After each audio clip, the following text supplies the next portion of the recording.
सत श्री अकाल जी दा खालस टीवी देखने वाले देश दुनिया के साढ़े सारे दर्शकों का बहुत बहुत स्वागत है। पंजाब दीयां खास खबरां दे खास बुलेटिन दे नाल मैं हरशरण कौर। अज 12 जून है, दिन ऐतवार है। शनिवार ते ऐतवार दीयां सारियां वड्डियां ताज़ा ते अहम खबरां तुहानूं इस बुलेटिन दे विच दस्सांगे। पैगंबर हजरत मुहम्मद साहिब के खिलाफ विवादित टिप्पणियां नूं लैके पूरे देश विच तणाव का माहौल बनया होया है। कई सूबियां दे विच धारा 144 लागू की गई है। कई थावां ते मोबाइल इंटरनेट सेवावां भी बंद कीतियां गईयां ने। पश्चिमी बंगाल के हावड़ा जिले दे विच हिंसा दोबारा भड़की है। यूपी दे विच इस मामले दे विच 255 जने गिरफ्तार किए गए ने। कानपुर दे विच बुलडोजर चला के पत्थरबाजी ते हिंसा दे विच शामिल मुख मुलजम दे नेड़ले साथी दी मालकी वाली बहुमंजिला इमारत नूं ढा दिता गया है। जम्मू दी चनाब घाटी दे विच भी तणाव बनिया है, जिस तो बाद करफ्यू का ऐलान इत्थे कर दिता गया। रांची दे विच हिंसा दौरान 2 जख्मी जिहड़े व्यक्ति होए सी उन्हां दी मौत हो चुकी है। झारखंड सरकार ने इस हिंसा की जांच लई 2 मैंबरी कमेटी गठित कर दी है। ते सारे पुआड़े की जड़ नुपुर शर्मा का बयान है, जिहड़ी कि बीजेपी की साबका बुलारा है, जिसदे तिखे बयान करके अपमानजनक बयान करके देश ही नहीं दुनिया दे विच अजिहे हालात बने हुए ने। बहुत मुल्कां दे विच भारती समान का बाइकआउट कर दिता गया है। अरबी मुल्कां दे विच तां भारतीयां नूं नौकरियां तो ही कढ़िया जा रहा है। भड़किया होया माहौल कदों शांत होगा, कदों इस मसले ते ठंड पऊगी, इस दी सिर्फ उड़ीक ही की जा सकती है। पंजाब की सियासत नाल जुड़ी वड्डी खबर यह है कि पंजाब के मौजूदा और साबका पंचायत मंत्री दे सिंह बुरी तरह नाल फस गए ने। पेंडू विकास के पंचायत मंत्री कुलदीप सिंह धालीवाल ने साबका पंचायत मंत्री तृप्त रजिंदर सिंह बाजवा ते पिंड भगतूपुरा अमृतसर का पिंड है, उसकी पंचायती जमीन जिहदे विच रस्ते ते खाले सन, उत्ते वो पिछली सरकार दे वेले अल्फा इंटरनेशनल सिटी कलोनी के कॉलोनाइजरां नूं सस्ते भाव च वेचण का दोष लाया है। धालीवाल ने कहा कि बाजवा की इस कथित कार्रवाई नाल सरकारी खजाने नूं 28 करोड़ रुपए का चूना लग्या। उन्हें इस पूरे मामले की जांच लई 3 मैंबरी कमेटी बनाउण दा ऐलान कर दिता है, जिहड़ी हफ्ते के अंदर अंदर रिपोर्ट देगी। यानी कि आम आदमी पार्टी की सरकार की अख तिण हुण तृप्त रजिंदर सिंह बाजवा ने जे 28 करोड़ का चूना लग्या मिल गया तो जाहिर तौर पर उसनूं भ्रिष्टाचार का केस मन्निया जाएगा। धालीवाल ने पत्रकारों को दस्सिया कि इन्हां राहां ते खालियां दा कुल रकबा 32 कनाल 16 मरले बनता है, जिसनूं 43 लाख रुपये प्रति एकड़ के हिसाब नाल कॉलोनाइजरां नूं वेच दिता गया, जबकि इस जमीन का मार्केट रेट 7.5 करोड़ रुपये प्रति एकड़ है। इहदे नाल हुण सरकार का 28 करोड़ का नुकसान होया। पंचायत मंत्री ने यह भी ऐलान किया कि पिछले 15 सालों दौरान अजिहियां जिन्नियां भी कलोनियां बणियां ने उन्हां दी मुकम्मल जांच करवाई जाएगी, सरकारी राहां तो कब्जे हटवाए जाणगे। कैबिनेट मंत्री ने दोष लाया कि साबका कैबिनेट मंत्री तृप्त रजिंदर सिंह बाजवा ने इस संबंधी दस्तावेजी कार्रवाई 11 मार्च नूं जारी की सी, जिहड़ा कि नियमां दी उलंघना सी, क्योंकि उदों चोण जाब्ता लग्या होया सी। एक दिन पहला 10 मार्च नूं ही चोण नतीजे ऐलाने गए सी। मंत्री ने कहा कि बाजवा नूं उस वेले इस संबंधी मिसल ते प्रवानगी देण दा कोई नैतिक हक ही नहीं सी। धालीवाल ने कहा कि चोणां तो बाद इस संबंधी दोष तां आम आदमी पार्टी की सरकार ते लाए गए सन, पर मुढ़ली जांच तो पता लग्या कि प्रवानगी कांग्रेस सरकार वल्लों ही दित्ती गई सी। दरअसल ये उही जमीन है जिसका पिछले दिनों के विच रौला पिया सी कि मंत्री धालीवाल ने इस जमीन के विच घोटाला किया है। जमीन सस्ते भाव ते वेच दी गई है, जिसनूं लैके धालीवाल नूं स्पष्टीकरण भी देना पिया सी ते हुण नवां खुलासा यह होया कि इसकी प्रवानगी तां बाजवा ने दित्ती सी। आज साइन तुसी देखो तृप्त रजिंदर बाजवा जी ने साइन की है, थल्ले डेट पई है, अपने हथ नाल उन्होंने 11/3/22 डेट पाई है। समझे कि गल जिदन सरकार हर गई बिल्कुल सब ते कार्रवाई करोगे जी। जिन्होंने कलोनी कट्टी सीगी, जिन्होंने सही रेट नहीं दिता, उन्होंने कार्रवाई करांगे। पर पहला साडी कमेटी जिहड़ी 3 मैंबरी बनी है डिपार्टमेंट की रिपोर्ट करूगी, जो भी कार्रवाई करनी पई सख्त तो सख्त कार्रवाई करांगे। ये किद्दां मतलब जिहड़ा किद्दां तृप्त रजिंदर बाजवा जी ने जो सरकार हार गई, जो 11 मार्च का कोड ऑफ कंडक्ट सीगा, जे बाजवा का पक्ष सुन लीए तो उन्होंने सारे दोषों को मन घड़त बेबुनियाद ते सियासत तो प्रेरित दस्सिया है। बाजवा भी पत्रकारों मूहरे आ गए, कहते कुलदीप सिंह धालीवाल का यह कहना सरासर गलत है कि पंचायती जमीन जिले के डीसी की अगवाई हेठली कमेटी वालों रेट मिथन के 6 महीनों के अंदर विकनी जरूरी है। उन्होंने कहा कि नियम सिर्फ पंचायती जमीन 33 साल लीज उत्ते देण दे लई है। उन्होंने कहा कि 28 करोड़ रुपए के घाटे का दोष बेबुनियाद है, क्योंकि यह जमीन रेट के हिसाब नाल इसलिए नहीं विक सकती क्योंकि राहां ते खालियां की जमीन है, जिहड़ी कि एक निजी रिहायशी प्रोजेक्ट के विचाले आ गई है। इसका कोई खरीददार नहीं सी। ਉਹਨਾਂ ਕਿਹਾ ਕਿ ਕਾਂਗਰਸ ਨੇ ਉਸ ਵੇਲੇ ਇਸ ਫਾਈਲ ਨੂੰ ਪ੍ਰਵਾਨਗੀ ਦੇ ਕੇ ਕੋਈ ਗੁਨਾਹ ਨਹੀਂ ਕੀਤਾ। ਇਹ ਜ਼ਮੀਨ ਵੇਚਣਾ ਪੰਚਾਇਤ ਦੇ ਹੱਕ ਵਿੱਚ ਹੈ ਤੇ ਕਿਸੇ ਵਕਤ ਵੀ ਮੈਂ ਜਾਂਚ ਲਈ ਤਿਆਰ ਹਾਂ। ਜਿਹੜੀ ਮਰਜ਼ੀ ਜਾਂਚ ਤੁਸੀਂ ਕਰਵਾ ਲਓ। ਪੰਜਾਬ ਦੇ ਵਿੱਚ ਅਸਰ ਰਸੂਖ ਦੇ ਨਾਲ ਨੌਕਰੀਆਂ ਲੈਣ ਵਾਲਿਆਂ ਦੇ ਖਿਲਾਫ ਤੇ ਜਾਲੀ ਡਿਗਰੀਆਂ ਦੇ ਕੇ ਨੌਕਰੀਆਂ ਲੈਣ ਵਾਲਿਆਂ ਦੇ ਖਿਲਾਫ ਹੁਣ ਕਾਰਵਾਈ ਹੋਵੇਗੀ। ਮੁੱਖ ਮੰਤਰੀ ਭਗਵੰਤ ਸਿੰਘ ਮਾਨ ਨੇ ਹੁਕਮ ਦੇ ਦਿੱਤਾ ਹੈ। ਜ਼ਿਮਨੀ ਚੋਣ ਦੀ ਗੱਲ ਕਰ ਲਈਏ ਤਾਂ ਸੰਗਰੂਰ ਜ਼ਿਮਨੀ ਚੋਣ ਲਈ ਸ਼੍ਰੋਮਣੀ ਅਕਾਲੀ ਦਲ ਦਾ ਪੋਸਟਰ ਚੋਣ ਕਮਿਸ਼ਨ ਨੇ ਰੱਦ ਕਰ ਦਿੱਤਾ ਹੈ। ਸ਼੍ਰੋਮਣੀ ਅਕਾਲੀ ਦਲ ਨੇ ਰੋਸਾ ਜਤਾਇਆ ਹੈ। ਭ੍ਰਿਸ਼ਟਾਚਾਰ ਮਾਮਲੇ ਦੇ ਵਿੱਚ ਕੱਲ੍ਹ ਇੱਕ ਹੋਰ ਕਾਰਵਾਈ ਹੋਈ ਹੈ। ਸਾਬਕਾ ਕੈਬਨਿਟ ਮੰਤਰੀ ਹੰਸਰਾਜ ਜੋਸਨ ਦੇ ਚਚੇਰੇ ਭਰਾ ਸੁਭਾਸ਼ ਜੋਸਨ ਨੂੰ ਕੱਲ੍ਹ ਪੁਲਿਸ ਨੇ ਗ੍ਰਿਫਤਾਰ ਕੀਤਾ ਹੈ। ਸੁਭਾਸ਼ ਨੂੰ ਲੈਣ ਦੇਣ ਸੰਬੰਧੀ ਇੱਕ ਕੇਸ ਵਿੱਚ ਗ੍ਰਿਫਤਾਰ ਕੀਤਾ ਗਿਆ ਹੈ। ਪੁਲਿਸ ਨੇ ਦੱਸਿਆ ਕਿ ਪਹਿਲਾਂ ਵੀ ਇਸ ਮੁਲਜ਼ਮ ਦੇ ਖਿਲਾਫ ਧੋਖਾਧੜੀ ਦੇ ਕਈ ਮਾਮਲੇ ਦਰਜ ਨੇ ਤੇ ਭ੍ਰਿਸ਼ਟਾਚਾਰ ਦੇ ਕੇਸ ਵਿੱਚ ਫਸੇ ਸਾਬਕਾ ਕੈਬਨਿਟ ਮੰਤਰੀ ਸਾਧੂ ਸਿੰਘ ਧਰਮਸੋਤ ਦੀਆਂ ਜਾਇਦਾਦਾਂ ਦੀ ਪੜਤਾਲ ਵੀ ਸ਼ੁਰੂ ਕਰ ਦਿੱਤੀ ਗਈ ਹੈ। ਵਿਜੀਲੈਂਸ ਬਿਊਰੋ ਨੇ ਕੱਲ੍ਹ ਸਾਬਕਾ ਕੈਬਨਿਟ ਮੰਤਰੀ ਧਰਮਸੋਤ, OSD ਚਮਕੌਰ ਸਿੰਘ, ਮੀਡੀਆ ਸਲਾਹਕਾਰ ਕਮਲਜੀਤ ਸਿੰਘ ਖੰਨਾ, ਜ਼ਿਲ੍ਹਾ ਜੰਗਲਾਤ ਅਫਸਰ ਗੁਰਅਮਨਪ੍ਰੀਤ ਸਿੰਘ ਬੈਂਸ ਤੇ ਠੇਕੇਦਾਰ ਹਰਮੋਹਿੰਦਰ ਸਿੰਘ ਨੂੰ ਆਮੋ ਸਾਹਮਣੇ ਬਿਠਾ ਕੇ ਕ੍ਰਾਸ ਪੁੱਛ ਪੜਤਾਲ ਕੀਤੀ ਗਈ। ਜਾਂਚ ਦੌਰਾਨ ਵਿਜੀਲੈਂਸ ਨੂੰ ਠੇਕੇਦਾਰ ਦੇ ਘਰੋਂ ਮਿਲੀ ਡਾਇਰੀ ਦੇ ਰਾਹੀਂ ਭ੍ਰਿਸ਼ਟਾਚਾਰ ਦੇ ਕਈ ਮਾਮਲਿਆਂ ਦੀ ਸੂਹ ਮਿਲੀ ਸੀ ਤੇ ਬਾਅਦ ਵਿੱਚ OSD ਤੇ ਮੀਡੀਆ ਸਲਾਹਕਾਰ ਨੇ ਵੀ ਪੜਤਾਲ ਦੌਰਾਨ ਕਈ ਗੁੱਝੇ ਭੇਤ ਖੋਲੇ। ਇਹ ਸਾਰੇ ਮੁਲਜ਼ਮ 13 ਜੂਨ ਤੱਕ ਪੁਲਿਸ ਰਿਮਾਂਡ ਤੇ ਹਨ, ਯਾਨੀ ਕਿ ਕੱਲ ਤੱਕ। ਤੇ ਵਿਜੀਲੈਂਸ ਵਿਭਾਗ ਨੇ ਹੁਣ ਰੈਵਨਿਊ ਵਿਭਾਗ ਦੀ ਮਦਦ ਨਾਲ ਧਰਮਸੋਤ ਦੀਆਂ ਨਾਮੀ ਤੇ ਬੇਨਾਮੀ ਜਾਇਦਾਦਾਂ ਦੀਆਂ ਫਾਈਲਾਂ ਘੋਖਣੀਆਂ ਸ਼ੁਰੂ ਕਰ ਦਿੱਤੀਆਂ ਨੇ। ਸੂਬੇ ਭਰ ਦੇ ਸਾਰੇ ਸ਼ਰਾਬ ਦੇ ਠੇਕੇਦਾਰਾਂ ਨੇ ਆਮ ਆਦਮੀ ਪਾਰਟੀ ਦੀ ਸਰਕਾਰ ਦੇ ਵੱਲੋਂ ਜਾਰੀ ਕੀਤੀ ਗਈ ਨਵੀਂ ਆਬਕਾਰੀ ਨੀਤੀ ਦਾ ਬਾਈਕਾਟ ਕੀਤਾ ਹੈ। ਦਿੱਲੀ ਦੇ ਮੁੱਖ ਮੰਤਰੀ ਅਰਵਿੰਦ ਕੇਜਰੀਵਾਲ ਦੇ ਖਿਲਾਫ ਨਵੀਂ ਨੀਤੀ ਰਾਹੀਂ ਆਪਣੇ ਨੇੜਲਿਆਂ ਨੂੰ ਲਾਭ ਪਹੁੰਚਾਉਣ ਦਾ ਇਹਨਾਂ ਸਾਰਿਆਂ ਨੇ ਦੋਸ਼ ਲਾਇਆ ਹੈ। ਕੱਲ ਲੁਧਿਆਣਾ ਦੇ ਵਿੱਚ ਸਾਰੇ ਠੇਕੇਦਾਰ ਇਕੱਠੇ ਹੋਏ, ਫਿਰ ਇਹਨਾਂ ਨੇ ਪ੍ਰੈਸ ਮਿਲਣੀ ਕੀਤੀ ਤੇ ਪਾਲਿਸੀ ਦੇ ਬਾਈਕਾਟ ਦਾ ਐਲਾਨ ਕਰ ਦਿੱਤਾ, ਜਿਹੜਾ ਕਿ ਆਮ ਆਦਮੀ ਪਾਰਟੀ ਦੀ ਸਰਕਾਰ ਦੇ ਲਈ ਕਿਸੇ ਵੱਡੇ ਝਟਕੇ ਤੋਂ ਘੱਟ ਨਹੀਂ ਹੈ। ਠੇਕੇਦਾਰਾਂ ਨੇ ਕਿਹਾ ਕਿ ਉਹ ਸਾਰਾ ਕੰਮ ਕੈਸ਼ ਤੇ ਕਰਨ ਦੀ ਗੱਲ ਕਹਿ ਰਹੇ ਨੇ, ਜਿਹਦੇ ਨਾਲ ਇੱਕ ਕਾਰੋਬਾਰੀ ਨੂੰ ਪਹਿਲਾਂ ਸਰਕਾਰ ਨੂੰ ਦੇਣ ਲਈ 5 ਕਰੋੜ ਰੁਪਏ, ਫਿਰ ਕਰੋੜਾਂ ਰੁਪਏ ਸ਼ਰਾਬ ਲੈਣ ਦੇ ਲਈ ਚਾਹੀਦੇ ਨੇ। ਇਸ ਤਰ੍ਹਾਂ ਤਾਂ ਛੋਟੇ ਕਾਰੋਬਾਰੀ ਖਤਮ ਹੋ ਜਾਣਗੇ। ਉਹਨਾਂ ਰੋਸਾ ਜਤਾਇਆ ਕਿ ਨਵੀਂ ਨੀਤੀ ਲਿਆਉਣ ਤੋਂ ਪਹਿਲਾਂ ਸਰਕਾਰ ਨੂੰ ਠੇਕੇਦਾਰਾਂ ਨਾਲ ਸਲਾਹ ਕਰਨੀ ਚਾਹੀਦੀ ਸੀ। ਉਹਨਾਂ ਦੱਸਿਆ ਕਿ ਪਹਿਲਾਂ 4 ਦੁਕਾਨਾਂ ਦਾ ਇੱਕ ਗਰੁੱਪ 8 ਤੋਂ 8.5 ਕਰੋੜ ਦੇ ਵਿੱਚ ਮਿਲਦਾ ਸੀ। ਛੋਟੇ ਵਪਾਰੀ ਵੀ ਇਸ ਵਿੱਚ ਕੰਮ ਕਰ ਲੈਂਦੇ ਸੀ। ਹੁਣ ਸਰਕਾਰ ਵੱਲੋਂ ਇਹਦੀ ਕੀਮਤ 35 ਕਰੋੜ ਰੁਪਏ ਕਰ ਦਿੱਤੀ ਗਈ ਹੈ। ਇੱਕ ਗਰੁੱਪ ਲੈਣ ਲਈ ਪਹਿਲਾਂ 1 ਤੋਂ 1.5 ਕਰੋੜ ਨਾਲ ਕਾਰੋਬਾਰ ਚੱਲ ਜਾਂਦਾ ਸੀ, ਪਰ ਹੁਣ ਸਰਕਾਰ ਨੇ 5 ਕਰੋੜ ਰੁਪਏ ਸਿਕਿਉਰਿਟੀ ਹੀ ਰੱਖ ਦਿੱਤੀ ਹੈ। ਇਸ ਤਰ੍ਹਾਂ ਛੋਟੇ ਵਪਾਰੀ ਇਸ ਕਾਰੋਬਾਰ ਤੋਂ ਬਾਹਰ ਹੋ ਜਾਣਗੇ ਤੇ ਇਹ ਸਾਰਾ ਕੁਝ ਗਿਣ ਮਿਥ ਕੇ ਕੀਤਾ ਗਿਆ ਹੈ। ਹੁਣ ਦੇਖਣਾ ਹੋਊਗਾ ਕਿ ਪੰਜਾਬ ਸਰਕਾਰ ਇਸ ਚੈਲੰਜ ਦੇ ਨਾਲ ਕਿਵੇਂ ਨਜਿੱਠਦੀ ਹੈ। ਪੰਜਾਬ ਦੇ ਵਿੱਚ ਬਿਜਲੀ ਦੀ ਮੰਗ 11,000 ਮੈਗਾਵਾਟ ਤੋਂ ਵੀ ਟੱਪ ਗਈ ਹੈ। ਸਰਕਾਰੀ ਥਰਮਲ ਪਲਾਂਟਾਂ ਨੇ ਵੀ ਹੁਣ ਪੂਰੀ ਸਮਰੱਥਾ ਦੇ ਨਾਲ ਉਤਪਾਦਨ ਸ਼ੁਰੂ ਕਰ ਦਿੱਤਾ ਹੈ। ਰੂਪਨਗਰ ਥਰਮਲ ਪਲਾਂਟ ਦੇ ਵਿੱਚ ਨਿਰਵਿਘਨ ਬਿਜਲੀ ਪੈਦਾ ਕਰਨ ਦੇ ਲਈ ਕੱਚੇ ਕਾਮਿਆਂ ਨੂੰ ਭਰਤੀ ਕੀਤਾ ਗਿਆ ਹੈ ਤੇ ਬਿਜਲੀ ਦੀ ਮੰਗ ਅਤੇ ਪੂਰਤੀ ਵਿੱਚ ਫਰਕ ਹੋਣ ਕਾਰਨ ਸੂਬੇ ਦੇ ਲੋਕਾਂ ਨੂੰ ਫਿਰ ਤੋਂ ਬਿਜਲੀ ਦੇ ਕੱਟਾਂ ਦਾ ਸਾਹਮਣਾ ਕਰਨਾ ਪੈ ਰਿਹਾ ਹੈ। ਸ਼ਹਿਰ ਵੱਡਾ ਹੋਵੇ ਜਾਂ ਛੋਟਾ, ਪਿੰਡ ਵੱਡਾ ਹੋਵੇ ਜਾਂ ਛੋਟਾ, ਹਰ ਕਿਤੇ ਬਿਜਲੀ ਦੇ ਕੱਟ ਲੱਗ ਰਹੇ ਨੇ ਤੇ ਗਰਮੀ ਵੀ ਉੱਤੋਂ ਪੂਰੀ ਤਰ੍ਹਾਂ ਦੇ ਨਾਲ ਕਹਿਰਾਂ ਤੇ ਪੈ ਰਹੀ ਹੈ। 15 ਜੂਨ ਤੱਕ ਹਾਲੇ ਗਰਮੀ ਤੋਂ ਸੰਭਾਵਨਾ ਮਿਲਣ ਦੀ ਕੋਈ ਆਸ ਨਹੀਂ ਹੈ। ਹਾਲਾਂਕਿ ਮੌਸਮ ਕੱਲ ਅਜਿਹਾ ਬਣਿਆ ਸੀ ਥੋੜਾ ਮੋਹਾਲੀ ਤੇ ਆਸ-ਪਾਸ ਦੇ ਇਲਾਕਿਆਂ ਦੇ ਵਿੱਚ ਕਿ ਇੱਕਦਮ ਤੇਜ਼ ਹਵਾਵਾਂ ਚੱਲੀਆਂ, ਹਨੇਰੀ ਵਰਗਾ ਮਾਹੌਲ ਸੀ, ਤੂਫਾਨ, ਝੱਖੜ ਵਰਗਾ ਮਾਹੌਲ ਸੀ। ਲੱਗਦਾ ਸੀ ਕਿ ਇਹ ਤੋਂ ਬਾਅਦ ਮੀਂਹ ਆਊਗਾ, ਪਰ ਮੀਂਹ ਕੋਈ ਨਹੀਂ ਪਿਆ।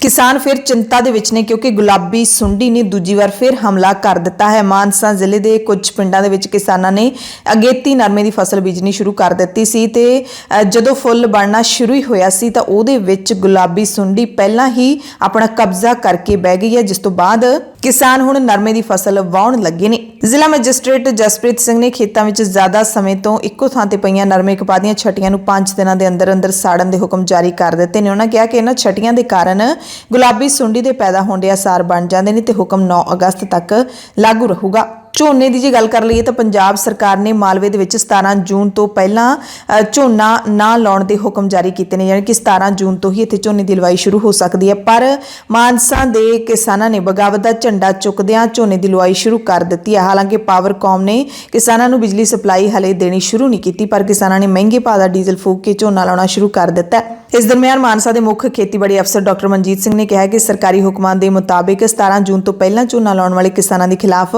ਬਾਕਾਇਦਾ ਬਣਦੀ ਕਾਰਵਾਈ ਕੀਤੀ ਜਾਵੇਗੀ। ਜਿਹੜੇ ਵੀ ਕਿਸਾਨ ਸਮੇਂ ਤੋਂ ਪਹਿਲਾਂ ਝੋਨਾ ਲਾਉਣਗੇ ਉਹਨਾਂ ਦਾ ਝੋਨਾ ਵਾਹ ਦਿੱਤਾ ਜਾਊਗਾ। ਜੇ ਲੋੜ ਪਈ ਤਾਂ ਖੇਤਾਂ ਵਿੱਚ ਪੁਲਿਸ ਵੀ ਸੱਦੀ ਜਾਊਗੀ। ਤੇ ਦੂਜੇ ਪਾਸੇ ਕਿਸਾਨਾਂ ਨੇ ਵੀ ਟਾਕਰੇ ਦਾ ਐਲਾਨ ਕਰ ਦਿੱਤਾ ਹੈ। ਪੰਜਾਬ ਕਿਸਾਨ ਯੂਨੀਅਨ ਨੇ ਕਿਹਾ ਕਿ ਸਰਕਾਰ ਦੇ ਵੱਲੋਂ ਮਿੱਥੇ ਸਮੇਂ ਤੋਂ ਪਹਿਲਾਂ ਲਾਏ ਝੋਨੇ ਦੀ ਰਾਖੀ ਅਸੀਂ ਆਪ ਕਰਾਂਗੇ। ਪੁਲਿਸ ਸਮੇਤ ਖੇਤੀ ਅਧਿਕਾਰੀਆਂ ਦਾ ਖੇਤਾਂ ਵਿੱਚ ਜੇ ਉਹ ਆਉਣਗੇ ਤਾਂ ਉਹਨਾਂ ਦਾ ਘਿਰਾਓ ਕੀਤਾ ਜਾਊਗਾ। ਪੰਜਾਬ ਦੀਆਂ 22 ਕਿਸਾਨ ਜਥੇਬੰਦੀਆਂ ਨੇ ਕੱਲ ਚੰਡੀਗੜ੍ਹ ਦੇ ਵਿੱਚ ਮੀਟਿੰਗ ਵੀ ਕੀਤੀ। ਇਸ ਦੌਰਾਨ ਕਿਸਾਨ ਲੀਡਰਾਂ ਨੇ ਮੰਡੀਆਂ ਦੇ ਵਿੱਚ ਮੂੰਗੀ ਤੇ ਮੱਕੀ ਦੀ ਖਰੀਦ ਨਾ ਹੋਣ ਦੇ ਵਿਰੋਧ ਵਿੱਚ 16 ਜੂਨ ਨੂੰ ਮੰਡੀਆਂ ਦੇ ਵਿੱਚ ਸੰਘਰਸ਼ ਸ਼ੁਰੂ ਕਰਨ ਦਾ ਐਲਾਨ ਕਰ ਦਿੱਤਾ ਹੈ। ਇਸ ਤਹਿਤ ਕਿਸਾਨ ਜਥੇਬੰਦੀਆਂ ਵੱਲੋਂ ਰੋਸ ਮੁਜ਼ਾਹਰੇ ਕਰਕੇ ਪੰਜਾਬ ਭਰ ਵਿੱਚ ਐਸਟੀਐਮਸ ਨੂੰ ਮੰਗ ਪੱਤਰ ਦਿੱਤੇ ਜਾਣਗੇ। ਪਾਣੀ ਦੇ ਮੁੱਦੇ ਤੇ 25 ਜੂਨ ਨੂੰ ਜਲੰਧਰ ਦੇ ਵਿੱਚ ਕਨਵੈਨਸ਼ਨ ਦਾ ਵੀ ਐਲਾਨ ਕੀਤਾ ਗਿਆ ਹੈ। ਮੁਕੇਰੀਆਂ ਦੇ ਵਿੱਚ ਜਿਹੜਾ ਗੰਨੇ ਦੀ ਅਦਾਇਗੀ ਨਾ ਹੋਣ ਦੇ ਰੋਸ ਵਿੱਚ ਕਿਸਾਨਾਂ ਨੇ ਨੈਸ਼ਨਲ ਹਾਈਵੇ ਜਾਮ ਕਰਕੇ ਧਰਨਾ ਲਾਇਆ ਹੋਇਆ ਸੀ। ਉਹ ਕੇਨ ਕਮਿਸ਼ਨਰ ਦੀ ਅਗਵਾਈ ਦੇ ਵਿੱਚ ਹੋਏ ਸਮਝੌਤੇ ਤੋਂ ਬਾਅਦ ਚੁੱਕ ਲਿਆ ਗਿਆ ਹੈ। ਕੇਨ ਕਮਿਸ਼ਨਰ ਪੰਜਾਬ ਦੀ ਅਗਵਾਈ ਵਿੱਚ ਮਿਲ ਪ੍ਰਬੰਧਕਾਂ ਤੇ ਕਿਸਾਨ ਜਥੇਬੰਦੀਆਂ ਦੀ ਮੀਟਿੰਗ ਕਰਵਾਈ ਗਈ ਤੇ ਸਮਝੌਤੇ ਤੋਂ ਬਾਅਦ ਲੰਘੀ ਰਾਤ ਕਰੀਬ 9 ਵਜੇ ਪੱਕਾ ਧਰਨਾ ਚੁੱਕ ਲਿਆ ਗਿਆ। ਨਵੇਂ ਸਮਝੌਤੇ ਮੁਤਾਬਿਕ ਖੰਡ ਮਿਲ 13 ਜੂਨ ਯਾਨੀ ਕਿ ਕੱਲ ਨੂੰ 20 ਕਰੋੜ, ਪਰਸੋਂ ਨੂੰ 15 ਕਰੋੜ ਤੇ 30 ਜੂਨ ਨੂੰ 10 ਕਰੋੜ ਰੁਪਏ ਕਿਸਾਨਾਂ ਦੇ ਖਾਤਿਆਂ ਦੇ ਵਿੱਚ ਪਾਵੇਗੀ ਤੇ ਰਹਿੰਦੀ ਸਾਰੀ ਅਦਾਇਗੀ ਜੁਲਾਈ ਮਹੀਨੇ ਦੇ ਅਖੀਰ ਤੱਕ ਨਿਪਟਾ ਦਿੱਤੀ ਜਾਊਗੀ। ਸਮਝੌਤੇ ਮੁਤਾਬਿਕ ਖੰਡ ਮਿਲ ਵੱਲੋਂ ਹਾਲ ਹੀ ਵਿੱਚ ਕਿਸਾਨਾਂ ਦੇ ਧਰਨੇ ਖਿਲਾਫ ਸਿਵਲ ਕੋਰਟ ਮੁਕੇਰੀਆਂ ਦੇ ਵਿੱਚ ਕੀਤਾ ਕੇਸ ਵੀ ਵਾਪਸ ਲਿਆ ਜਾਊਗਾ। ਉਧਰ ਹੁਸ਼ਿਆਰਪੁਰ ਦੇ ਵਿੱਚ ਕੰਡੀ ਨਹਿਰ ਨੂੰ ਹੇਠੋਂ ਪੱਕਾ ਕਰਨ ਦੇ ਰੋਸ ਵਿੱਚ ਕਿਸਾਨ ਜਥੇਬੰਦੀਆਂ ਤੇ ਸਮਾਜਿਕ ਕਾਰਕੁਨਾਂ ਨੇ ਕੈਬਨਿਟ ਮੰਤਰੀ ਬ੍ਰਹਮ ਸ਼ੰਕਰ ਜਿੰਪਾ ਦੀ ਹੁਸ਼ਿਆਰਪੁਰ ਸਥਿਤ ਰਿਹਾਇਸ਼ ਦਾ ਘਿਰਾਓ ਕੀਤਾ। ਵੱਡੀ ਗਿਣਤੀ ਪ੍ਰਦਰਸ਼ਨਕਾਰੀ ਜਦੋਂ ਮੰਤਰੀ ਦੇ ਘਰ ਨੇੜੇ ਪਹੁੰਚੇ ਤਾਂ ਪੁਲਿਸ ਨੇ ਉਹਨਾਂ ਨੂੰ ਅਗਾਹਾਂ ਜਾਣ ਤੋਂ ਰੋਕ ਦਿੱਤਾ ਤਾਂ ਕਿਸਾਨਾਂ ਨੇ ਉੱਥੇ ਹੀ ਮੰਤਰੀ ਤੇ ਸਰਕਾਰ ਦੇ ਖਿਲਾਫ ਜ਼ੋਰਦਾਰ ਨਾਅਰੇਬਾਜ਼ੀ ਕੀਤੀ। ਕਿਸਾਨਾਂ ਦਾ ਕਹਿਣਾ ਹੈ ਕਿ ਜੇ ਨਹਿਰ ਨੂੰ ਹੇਠਾਂ ਤੋਂ ਪੱਕਾ ਕਰ ਦਿੱਤਾ ਗਿਆ ਤਾਂ ਪਾਣੀ ਸਿੰਮੇਗਾ ਨਹੀਂ ਤੇ ਧਰਤੀ ਬੰਜਰ ਹੋ ਜਾਊਗੀ। ਇਸ ਮੌਕੇ ਮੰਤਰੀ ਨੇ ਖੁਦ ਧਰਨਾਕਾਰੀਆਂ ਦੇ ਨਾਲ ਗੱਲਬਾਤ ਕੀਤੀ, ਭਰੋਸਾ ਦਿਵਾਇਆ ਕਿ ਛੇਤੀ ਹੀ ਨਹਿਰ ਦਾ ਮਸਲਾ ਹੱਲ ਹੋ ਜਾਊਗਾ। ਅੱਜ ਸਿੱਧੂ ਮੂਸੇਵਾਲੇ ਦੇ ਕਤਲ ਨੂੰ 15ਵਾਂ ਦਿਨ ਹੋ ਚੁੱਕਿਆ ਤੇ ਕੱਲ 14ਵੇਂ ਦਿਨ ਸਿੱਧੂ ਮੂਸੇਵਾਲੇ ਦਾ ਜਨਮ ਦਿਨ ਮਨਾਇਆ ਗਿਆ। ਪ੍ਰਸ਼ੰਸਕਾਂ ਨੇ ਸਿੱਧੂ ਮੂਸੇਵਾਲੇ ਦੇ ਪਿੰਡ ਮੂਸਾ ਪਹੁੰਚ ਕੇ ਜਨਮ ਦਿਨ ਮਨਾਇਆ। ਮੂਸੇਵਾਲੇ ਦੀ ਯਾਦ ਵਿੱਚ ਲੋਕਾਂ ਨੇ ਉਸ ਦੀ ਯਾਦਗਾਰ ਤੇ ਤੋਹਫੇ ਰੱਖੇ ਅਤੇ ਹਰ ਕਿਸੇ ਨੇ ਵੱਖੋ-ਵੱਖ ਤਰੀਕੇ ਦੇ ਨਾਲ ਜਨਮ ਦਿਨ ਮਨਾਇਆ ਤੇ ਮਾਪਿਆਂ ਦੇ ਲਈ ਤਾਂ ਹੁਣ ਹਰ ਦਿਨ ਦੁਖਦਾਈ ਹੀ ਨਿਕਲੂਗਾ। ਉਧਰ ਮੂਸੇਵਾਲੇ ਦੇ ਕਾਤਲਾਂ ਦੀ ਪੈੜ ਨੱਪਦਿਆਂ ਸ੍ਰੀ ਮੁਕਤਸਰ ਸਾਹਿਬ ਦੀ ਪੁਲਿਸ ਨੇ ਲਾਰੈਂਸ ਬਿਸ਼ਨੋਈ ਤੇ ਗੋਲਡੀ ਬਰਾੜ ਗਰੁੱਪ ਦੇ ਇੱਕ ਗੈਂਗਸਟਰ ਗੁਰਦੀਪ ਸਿੰਘ ਗੀਟਾ ਪਿੰਡ ਕਿੰਗਰਾ ਹਰਿਆਣਾ ਦੇ ਰਹਿਣ ਵਾਲੇ ਨੂੰ ਦਰਜਨਾਂ ਹਥਿਆਰਾਂ ਤੇ ਮਹਿੰਗੀਆਂ ਗੱਡੀਆਂ ਸਣੇ ਕਾਬੂ ਕੀਤਾ ਹੈ।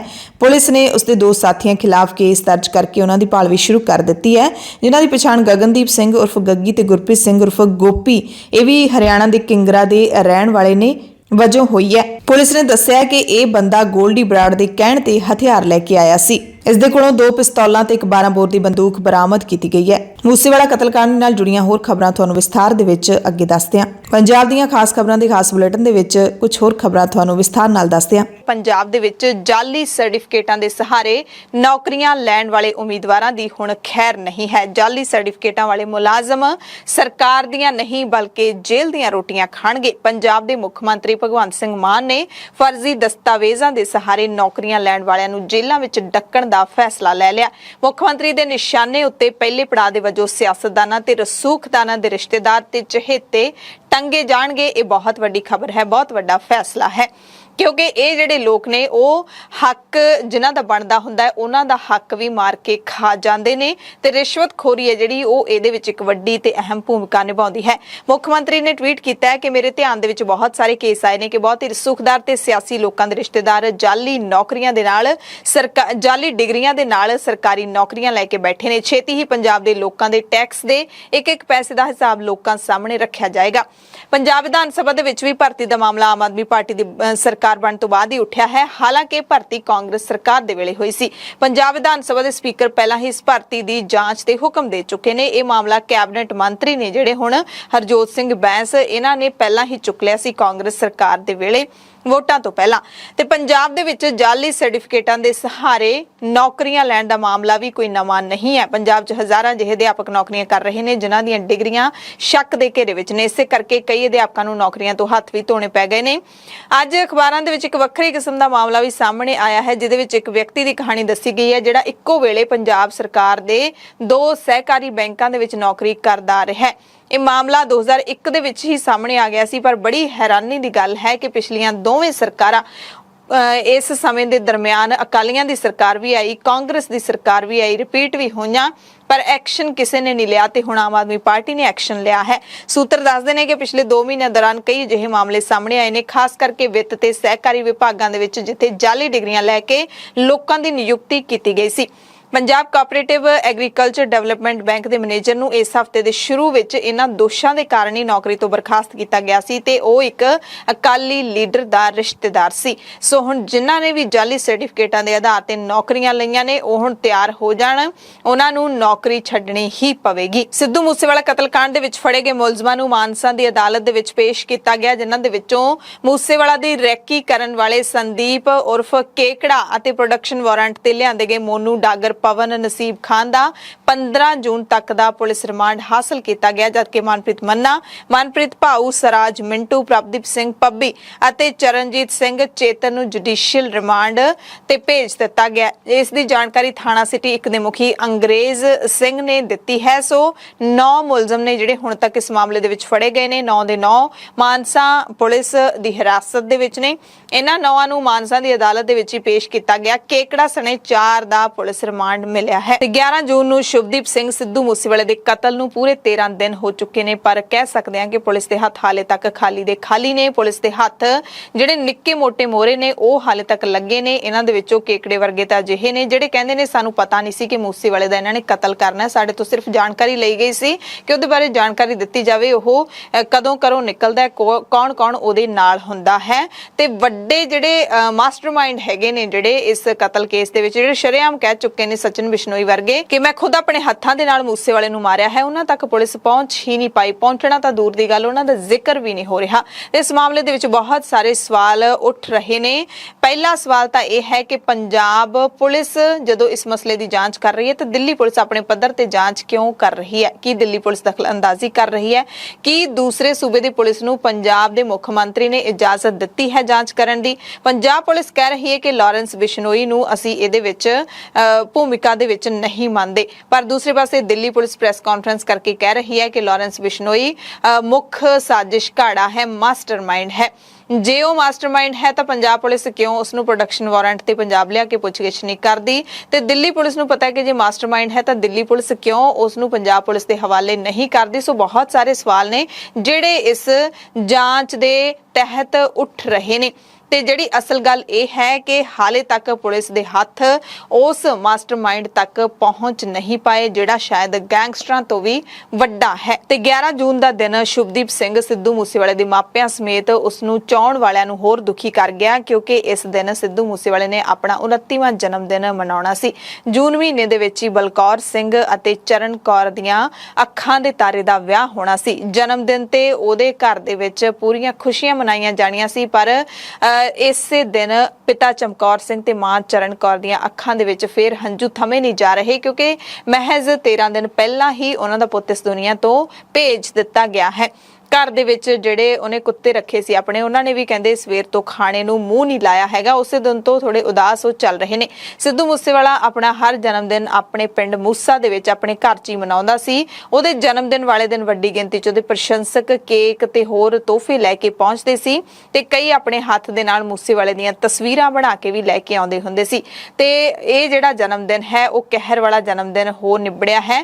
ਜਨਮ ਦਿਨ ਮੌਕੇ ਉਹਦੇ ਘਰ ਦੇ ਬਾਹਰ ਉਹਦੇ ਚਾਹਣ ਵਾਲਿਆਂ ਦੀ ਭੀੜ ਤਾਂ ਲੱਗੀ ਹੋਈ ਸੀ, ਹਰ ਕੋਈ ਉੱਥੇ ਮੌਜੂਦ ਸੀ ਜਿਹੜਾ ਪਹਿਲਾਂ ਹੁੰਦਾ ਸੀ, ਪਰ ਸਿੱਧੂ ਮੂਸੇਵਾਲਾ ਨਹੀਂ ਦਿਖਿਆ। ਪਿੰਡ ਮੂਸੇ ਦੇ ਵੀ ਹਰ ਨਿਵਾਸੀ ਨੇ ਨਮ ਅੱਖਾਂ ਦੇ ਨਾਲ ਸ਼ੁਭਦੀਪ ਸਿੰਘ ਨੂੰ ਯਾਦ ਕੀਤਾ। ਮੂਸੇਵਾਲੇ ਦੇ ਸੋਸ਼ਲ ਮੀਡੀਆ ਪੇਜਾਂ ਤੇ ਉਸਦੀ ਜ਼ਿੰਦਗੀ ਦੇ ਖੂਬਸੂਰਤ ਪਲਾਂ ਦੀ ਬਣਾਈ ਗਈ ਵੀਡੀਓ ਨੂੰ ਪੋਸਟ ਕਰਕੇ ਸ਼ੁਭਦੀਪ ਸਿੰਘ ਨੂੰ ਜਨਮ ਦਿਨ ਦੀ ਵਧਾਈ ਦਿੱਤੀ ਗਈ। ਪੰਜਾਬੀ ਗਾਇਕ ਗਿੱਪੀ ਗਰੇਵਾਲ ਨੇ ਵੀ ਆਪਣੇ ਫੇਸਬੁੱਕ ਪੇਜ ਤੇ ਸਿੱਧੂ ਮੂਸੇਵਾਲੇ ਦੀ ਤਸਵੀਰ ਪੋਸਟ ਕਰਕੇ ਜਨਮ ਦਿਨ ਦੀ ਵਧਾਈ ਦਿੰਦਿਆਂ ਲਿਖਿਆ, ਲੇਖਾਂ ਦੀਆਂ ਲਿਖੀਆਂ ਤੇ ਚੱਲਦਾ ਨਾ ਜ਼ੋਰ ਵੇ, ਬੰਦਾ ਕੁਛ ਹੋਰ ਸੋਚੇ ਰੱਬ ਕੁਛ ਹੋਰ ਵੇ।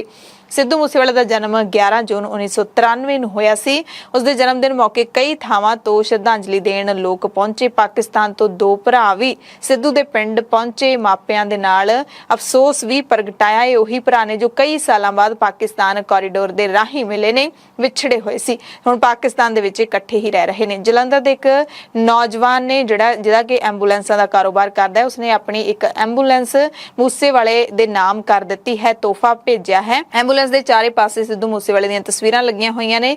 ਜਨਮ ਦਿਨ ਦੀ ਵਧਾਈ ਦਿੱਤੀ ਇਸ ਨੌਜਵਾਨ ਨੇ ਤੇ ਨਾਲ ਹੀ ਕਿਹਾ ਕਿ ਮੂਸੇਵਾਲੇ ਦੀ ਮਾਤਾ ਨੇ ਦਸਤਾਰ ਸਜਾਉਣ ਦੀ ਅਪੀਲ ਕੀਤੀ ਸੀ, ਉਸ ਨੂੰ ਮੰਨਦਿਆਂ ਉਸਨੇ ਦਸਤਾਰ ਸਜਾਉਣੀ ਵੀ ਸ਼ੁਰੂ ਕਰ ਦਿੱਤੀ ਹੈ। ਅੰਮ੍ਰਿਤਸਰ ਦੇ ਵਿੱਚ ਇੱਕ ਟੁੱਥਪਿਕ ਆਰਟਿਸਟ ਬਲਜਿੰਦਰ ਸਿੰਘ ਨੇ 11000 ਟੁੱਥਪਿਕ ਦੀ ਮਦਦ ਨਾਲ ਸਿੱਧੂ ਮੂਸੇਵਾਲੇ ਦੀ ਤਸਵੀਰ ਬਣਾਈ ਅਤੇ ਸ਼ਰਧਾਂਜਲੀ ਭੇਂਟ ਕੀਤੀ। ਕਾਂਗਰਸ ਪੰਜਾਬ ਦੇ ਪ੍ਰਧਾਨ ਅਮਰਿੰਦਰ ਸਿੰਘ ਰਾਜਾ ਵੜਿੰਗ ਨੇ ਵੀ ਟਵੀਟ ਕੀਤਾ ਹੈ, ਕਹਿੰਦੇ ਭਾਵੇਂ ਯਾਰਾ ਤੂੰ ਇਸ ਦੁਨੀਆ ਤੋਂ ਚਲਾ ਗਿਆ ਪਰ ਦਿਲਾਂ ਵਿੱਚ ਹਮੇਸ਼ਾ ਜਿਉਂਦਾ ਰਹੇਗਾ। ਬੰਦੀ ਸਿੰਘਾਂ ਦੀ ਰਿਹਾਈ ਦੇ ਮੁੱਦੇ ਤੇ ਭਾਈ ਬਲਵੰਤ ਸਿੰਘ ਰਾਜੋਆਣਾ ਦੀ ਭੈਣ, ਜਿਨ੍ਹਾਂ ਨੂੰ ਸ਼੍ਰੋਮਣੀ ਅਕਾਲੀ ਦਲ ਨੇ ਸੰਗਰੂਰ ਜ਼ਿਮਨੀ ਚੋਣ ਦੇ ਲਈ ਉਮੀਦਵਾਰ ਬਣਾਇਆ ਹੈ, ਕਮਲਦੀਪ ਕੌਰ, ਉਹਨਾਂ ਦੇ ਵੱਲੋਂ ਲੋਕ ਸਭਾ ਦੇ ਪ੍ਰਚਾਰ ਵਾਸਤੇ ਬਣਾਏ ਪੋਸਟਰ ਤੇ ਚੋਣ ਕਮਿਸ਼ਨ ਦੇ ਵੱਲੋਂ ਇਤਰਾਜ਼ ਜਤਾਏ ਜਾਣ ਤੋਂ ਬਾਅਦ ਹੁਣ ਸ਼੍ਰੋਮਣੀ ਅਕਾਲੀ ਦਲ ਵੀ ਚੋਣ ਕਮਿਸ਼ਨ ਦੇ ਨਾਲ ਰੁੱਸ ਗਿਆ ਹੈ। ਅਕਾਲੀ ਦਲ ਦੇ senior leader doctor Daljit Singh Cheema ਨੇ ਕਿਹਾ ਹੈ ਕਿ ਚੋਣਾਂ ਦੇ ਲਈ ਇਲੈਕਸ਼ਨ ਮਟੀਰੀਅਲ ਸੰਬੰਧੀ ਲਿਖਤੀ ਬੇਨਤੀ ਚੀਫ ਇਲੈਕਟੋਰਲ ਅਫਸਰ ਚੰਡੀਗੜ੍ਹ ਨੂੰ 6 ਜੂਨ ਨੂੰ ਭੇਜ ਦਿੱਤੀ ਗਈ ਸੀ ਤੇ ਕਹਿੰਦੇ ਅਸੀਂ ਆਪਣਾ ਚੋਣ ਮਟੀਰੀਅਲ ਸਾਰਿਆਂ ਦੀਆਂ ਭਾਵਨਾਵਾਂ ਨੂੰ ਧਿਆਨ ਵਿੱਚ ਰੱਖ ਕੇ ਤਿਆਰ ਕੀਤਾ, ਫਿਰ ਵੀ ਚੋਣ ਕਮਿਸ਼ਨ ਨੇ ਇਸ ਤੇ ਇਤਰਾਜ਼ ਚੁੱਕਿਆ। ਉਹਦੇ ਨਾਲ ਸਾਨੂੰ ਕਾਫੀ ਨਿਰਾਸ਼ਾ ਹੋਈ ਹੈ। ਉਹਨਾਂ ਨੇ ਪ੍ਰੈਸ ਕਾਨਫਰੰਸ ਕੀਤੀ, ਆਪਣੀ ਪਾਰਟੀ ਦਾ ਗੁਣਗਾਨ ਵੀ ਕੀਤਾ। ਜਿਹੜਾ ਸਾਡਾ ਮਟੀਰੀਅਲ ਹੈ ਉਹ ਬਹੁਤ ਹੀ ਅਸੀਂ ਧਿਆਨ ਦੇ ਨਾਲ ਸਭ ਦੀਆਂ ਧਰਮਾਂ ਦੀਆਂ ਭਾਵਨਾਵਾਂ ਦਾ ਧਿਆਨ ਰੱਖ ਕੇ, ਸਾਰੀਆਂ ਹਦਾਇਤਾਂ ਦਾ ਧਿਆਨ ਰੱਖ ਕੇ ਲਿਖਿਆ। ਲੇਕਿਨ ਕਮਿਸ਼ਨ ਨੇ ਜੋ ਉਹਦੇ ਉੱਤੇ ਆਬਜ਼ਰਵੇਸ਼ਨ ਰੇਜ਼ ਕੀਤੀਆਂ, ਉਹਦੇ ਤੇ ਸਾਨੂੰ ਜਿਹੜੀ ਹੈ ਕਾਫੀ ਹੱਦ ਤੱਕ ਨਿਰਾਸ਼ਾ ਹੋਈ। ਸਾਡੀ ਮਨਸ਼ਾ ਸੀ ਕਿ ਇਹ ਜਿਹੜਾ ਹਿਊਮਨ ਰਾਈਟਸ ਦਾ ਐਡਾ ਵੱਡਾ ਘਾਣ ਹੋ ਰਿਹਾ, ਇਹ ਭਾਈ ਬਲਵੰਤ ਸਿੰਘ ਰਾਜੋਆਣਾ 1996 ਤੋਂ ਲੈ ਕੇ ਲਗਾਤਾਰ ਜੇਲ੍ਹ ਦੇ ਵਿੱਚ ਨੇ ਕਿ ਹੁਣ ਉਹਨਾਂ ਨੇ ਸਜ਼ਾ ਜਿਹੜੀ ਹੈ ਇੰਨੀ ਕੱਟ ਲਈ ਹੈ ਤੇ ਉਹਨਾਂ ਦੀ ਫਾਂਸੀ ਦੀ ਸਜ਼ਾ ਮਾਫ ਹੋਵੇ, ਜਿਹਦੇ ਤੇ ਅੱਜ ਤੱਕ ਫੈਸਲਾ ਨਹੀਂ ਹੋਇਆ। ਹਾਲੇ ਕਿ ਪਿੱਛੇ ਸੁਪਰੀਮ ਕੋਰਟ ਨੇ ਵੀ ਕੇਂਦਰ ਨੂੰ ਕਿਹਾ ਕਿ ਇਹਦੇ ਉੱਤੇ ਫੈਸਲਾ ਕਰੋ। ਦਰਅਸਲ ਅਕਾਲੀ ਦਲ ਦੇ ਵੱਲੋਂ ਜਾਰੀ ਕੀਤੇ ਗਏ ਪੋਸਟਰ ਦੇ ਵਿੱਚ ਹਲਕਾ ਸੰਗਰੂਰ ਦੇ ਲੋਕਾਂ ਨੂੰ ਬੰਦੀ ਸਿੰਘਾਂ ਦੀ ਰਿਹਾਈ ਦੇ ਲਈ ਅਪੀਲ ਕੀਤੀ ਗਈ ਸੀ। ਇਹ ਅਪੀਲ ਕਰਕੇ ਵੋਟਾਂ ਮੰਗੀਆਂ ਗਈਆਂ। ਪੋਸਟਰ ਵਿੱਚ ਲਿਖਿਆ ਗਿਆ ਕਿ 25 ਸਾਲ 30 ਸਾਲ 32 ਸਾਲ ਤੋਂ ਜੇਲ੍ਹ ਵਿੱਚ ਬੰਦ ਮੇਰੇ ਬੰਦੀ ਸਿੰਘਾਂ ਨੂੰ ਰਿਹਾ ਕਰਵਾਓ, ਮੇਰੇ ਵੀਰ ਜ਼ਿੰਦਾ ਸ਼ਹੀਦ ਭਾਈ ਰਾਜੋਆਣਾ ਦੇ ਗਲੇ ਵਿੱਚੋਂ ਫਾਂਸੀ ਦਾ ਫੰਦਾ ਲਹਾਓ। ਸ਼੍ਰੋਮਣੀ ਅਕਾਲੀ ਦਲ ਬਸਪਾ ਤੇ ਸਮੂਹ ਪੰਥਕ ਜਥੇਬੰਦੀਆਂ ਵੱਲੋਂ ਹਲਕਾ ਸੰਗਰੂਰ ਤੋਂ ਸਾਂਝੇ ਉਮੀਦਵਾਰ ਭੈਣ ਕਮਲਦੀਪ ਕੌਰ ਰਾਜੋਆਣਾ ਨੂੰ ਆਪਣਾ ਕੀਮਤੀ ਵੋਟ ਪਾ ਕੇ ਕਾਮਯਾਬ ਕਰੋ। ਸੋ ਜ਼ਾਹਿਰ ਤੌਰ ਤੇ ਵੋਟਾਂ ਦੇ ਦੌਰਾਨ ਤੁਸੀਂ ਇਹੋ ਜਿਹੀ ਅਪੀਲ ਨਹੀਂ ਕਰ ਸਕਦੇ। ਇਹ ਬੰਦੀ ਸਿੰਘਾਂ ਦੀ ਰਿਹਾਈ ਦੇ ਮਸਲੇ ਨੂੰ ਜਿਹੜਾ ਹੈਗਾ ਉਹ ਪੰਥਕ ਮਸਲਾ ਬਣਾ ਕੇ ਸ਼੍ਰੋਮਣੀ ਅਕਾਲੀ ਦਲ ਹੁਣ ਆਪਣੀਆਂ ਜੜ੍ਹਾਂ ਮਜ਼ਬੂਤ, ਆਪਣੀਆਂ ਜੜ੍ਹਾਂ ਮੁੜ ਤੋਂ ਹਰੀਆਂ ਕਰਨ ਦੇ ਰੌਂ ਦੇ ਵਿੱਚ ਹੈ ਤੇ ਇਹ ਗੱਲ ਸ਼ਾਇਦ ਸਾਰਿਆਂ ਨੂੰ ਸਮਝ ਵੀ ਪੈਂਦੀ ਹੈ। ਹਾਈਕੋਰਟ ਦੇ ਹੁਕਮਾਂ ਤੋਂ ਬਾਅਦ ਭਾਰਤੀ ਫੌਜ ਦੇ ਬਿਆਸ ਸਥਿਤ ਅਸਲਾ ਡਿਪੂ ਨੇੜੇ ਉਸਾਰੀ ਕੰਧ ਨੂੰ ਢਾਉਣ ਗਈ ਪੁਲਿਸ ਨੂੰ ਸ਼ਰਧਾਲੂਆਂ ਅਤੇ ਆਮ ਲੋਕਾਂ ਦੇ ਵਿਰੋਧ ਦਾ ਸਾਹਮਣਾ ਕਰਨਾ ਪਿਆ। ਹਾਲਾਂਕਿ ਪੁਲਿਸ ਨੇ ਦੱਸਿਆ ਕਿ ਹਾਈਕੋਰਟ ਦੇ ਹੁਕਮਾਂ ਤੋਂ ਬਾਅਦ ਅਸੀਂ ਕਾਰਵਾਈ ਕਰਨ ਆਏ ਹਾਂ। ਹਾਈਕੋਰਟ ਨੇ ਕੰਧ ਨੂੰ ਢਾਉਣ ਦੇ ਹੁਕਮ ਦਿੱਤੇ ਨੇ। ਡੇਰਾ ਬਿਆਸ ਦੀ ਇਹ ਕੰਧ ਅਸਲਾ ਡਿਪੂ ਦੇ 1000 ਮੀਟਰ ਦੇ ਘੇਰੇ ਦੇ ਵਿੱਚ ਬਣੀ ਹੋਈ ਹੈ ਤੇ ਇਸ ਨੂੰ ਗੈਰ ਕਾਨੂੰਨੀ ਕਰਾਰ ਦਿੱਤਾ ਗਿਆ ਹੈ। ਪੰਜਾਬ ਤੇ ਹਰਿਆਣਾ ਹਾਈਕੋਰਟ ਵਿੱਚ ਇਸ ਕੰਧ ਨੂੰ ਲੈ ਕੇ ਕੇਸ ਚੱਲਦਾ ਰਿਹਾ ਹੈ। ਹਾਈਕੋਰਟ ਨੇ ਜ਼ਮੀਨ ਦਾ ਰਿਕਾਰਡ ਤਲਬ ਕਰਨ ਤੋਂ ਬਾਅਦ ਇਹ ਫੈਸਲਾ ਲਿਆ ਸੀ। ਇਸ ਕੰਧ ਦੇ ਨਾਲ ਰਿਹਾਇਸ਼ੀ ਕਲੋਨੀਆਂ ਵੀ ਲੱਗਦੀਆਂ ਨੇ, ਜਿਸ ਕਾਰਨ ਉੱਥੇ ਰਹਿੰਦੇ ਲੋਕ ਵੀ ਪੁਲਿਸ ਦੇ ਵਿਰੋਧ ਵਿੱਚ ਬਾਹਰ ਨਿਕਲ ਆਏ। ਉਂਝ ਹਾਲਾਤ ਕਾਬੂ ਹੇਠ ਰਹੇ ਪਰ ਲੋਕ ਨੇ ਜਿਹੜੇ ਉਹ ਥੋੜੇ ਇਕੱਠੇ ਹੋ ਗਏ ਸੀ। ਹੱਲਾ ਗੁੱਲਾ ਥੋੜਾ ਜਿਹਾ ਮਚਿਆ ਪਰ ਹਾਲਾਤ ਕਾਬੂ ਦੇ ਵਿੱਚ ਹੀ ਰਹੇ। ਡੇਰਾ ਬਿਆਸ 1000 ਏਕੜ ਦੇ ਵਿੱਚ ਫੈਲਿਆ ਹੋਇਆ ਹੈ ਤੇ ਇਸ ਡੇਰੇ ਨੇ ਆਪਣੇ ਕਲਾਵੇ ਦੇ ਵਿੱਚ ਲੈ ਕੇ ਕਈ ਪਿੰਡਾਂ ਨੂੰ ਖਤਮ ਕਰ ਦਿੱਤਾ ਹੈ। ਸ਼ੁੱਕਰਵਾਰ ਨੂੰ ਲੋਕ ਭਲਾਈ ਇਨਸਾਫ ਵੈਲਫੇਅਰ ਸੁਸਾਇਟੀ ਦੇ ਪ੍ਰਧਾਨ ਤੇ ਕਿਸਾਨ ਲੀਡਰ ਬਲਦੇਵ ਸਿੰਘ ਸਿਰਸਾ ਨੇ ਸਰਕਾਰ ਤੋਂ ਵੜੈਚ ਪਿੰਡ ਦੀ ਦੱਬੀ 80 ਏਕੜ ਪੰਚਾਇਤੀ ਜ਼ਮੀਨ ਬਿਨਾਂ ਕਿਸੇ ਦੇਰੀ ਤੋਂ ਖਾਲੀ ਕਰਵਾ ਕੇ ਪੰਚਾਇਤ ਦੇ ਹਵਾਲੇ ਕਰਨ ਦੀ ਮੰਗ ਵੀ ਕੀਤੀ। ਪੰਜਾਬ ਤੇ ਹਰਿਆਣਾ ਹਾਈ ਕੋਰਟ ਦੇ ਵੱਲੋਂ ਵੀ ਇਸ ਦਾ ਨੋਟਿਸ ਲਿਆ ਜਾ ਚੁੱਕਿਆ ਹੈ ਅਤੇ ਹੁਕਮਾਂ ਦੇ ਵਿੱਚ ਫੌਜ ਦੇ ਅਸਲੇ ਦੇ ਡਿਪੂ ਦੇ 1000 ਕਿਲੋਮੀਟਰ ਦੇ ਘੇਰੇ ਵਿੱਚ ਬਣੀਆਂ ਇਮਾਰਤਾਂ ਨੂੰ ਤੁਰੰਤ ਢਾਉਣ ਦੇ ਹੁਕਮ ਵੀ ਦਿੱਤੇ ਗਏ ਨੇ। ਸਿਰਸਾ ਨੇ ਕਿਹਾ ਕਿ ਹਾਈ ਕੋਰਟ ਦੇ ਹੁਕਮ ਹਾਲੇ ਤੱਕ ਲਾਗੂ ਨਾ ਹੋਣ ਕਾਰਨ ਕਬਜ਼ਾ ਖਾਲੀ ਕਰਵਾਉਣ ਗਈ ਪੁਲਿਸ ਨੂੰ ਵੀ ਕਾਰਵਾਈ ਕਰਨੀ ਪਈ। ਉਹਨਾਂ ਕਿਹਾ ਕਿ ਪੰਚਾਇਤ ਮੰਤਰੀ ਕੁਲਦੀਪ ਸਿੰਘ ਢਾਲੀਵਾਲ ਨੇ ਵੀ ਜ਼ਮੀਨ ਖਾਲੀ ਕਰਾਉਣ ਦਾ ਵਾਅਦਾ ਕੀਤਾ ਸੀ ਪਰ ਹਾਲੇ ਤੱਕ ਵਫਾ ਨਹੀਂ ਹੋਇਆ। ਉਹਨਾਂ ਇਹ ਵੀ ਦੱਸਿਆ ਕਿ ਪੰਜਾਬ ਤੇ ਹਰਿਆਣਾ ਹਾਈ ਕੋਰਟ ਨੇ ਇੱਕ ਹੋਰ ਕੇਸ ਦੀ ਸੁਣਵਾਈ ਕਰਦਿਆਂ ਜ਼ਿਲ੍ਹਾ ਪ੍ਰਸ਼ਾਸਨ ਨੂੰ ਬਿਆਸ ਵਿੱਚ ਬਣੇ ਫੌਜ ਦੇ ਅਸਲਾ ਡਿਪੂ ਦੇ ਨੇੜੇ ਉਸਾਰੀਆਂ ਢਾਉਣ ਦੇ ਹੁਕਮ ਦਿੱਤੇ ਨੇ। ਉਹਨਾਂ ਦੋਸ਼ ਲਾਇਆ ਕਿ ਡੇਰੇ ਵਾਲਿਆਂ ਨੇ ਉਸਾਰੀਆਂ ਆਪਣੇ ਦਬਾਅ ਕਰਕੇ ਕੀਤੀਆਂ ਹੋਈਆਂ ਨੇ। ਪੰਜਾਬ ਦੇ ਮੁੱਖ ਮੰਤਰੀ ਭਗਵੰਤ ਸਿੰਘ ਮਾਨ ਜੁਲਾਈ ਦੇ ਸ਼ੁਰੂ ਦੇ ਵਿੱਚ ਪੰਜਾਬ ਮੰਤਰੀ ਮੰਡਲ ਵਿੱਚ ਵਾਧਾ ਕਰਨ ਦੇ ਰੌਂਦ ਵਿੱਚ ਦਿਖਾਈ ਦੇ ਰਹੇ ਨੇ। ਪੰਜਾਬ ਮੰਤਰੀ ਮੰਡਲ ਵਿੱਚ 18 ਵਜ਼ੀਰ ਸ਼ਾਮਲ ਕੀਤੇ ਜਾ ਸਕਦੇ ਨੇ, ਜਦਕਿ ਇਸ ਵਕਤ ਮੁੱਖ ਮੰਤਰੀ ਤੋਂ ਇਲਾਵਾ ਸਿਰਫ 9 ਮੰਤਰੀਆਂ ਦੇ ਨਾਲ ਹੀ ਕੰਮ ਚਲਾਇਆ ਜਾ ਰਿਹਾ ਹੈ।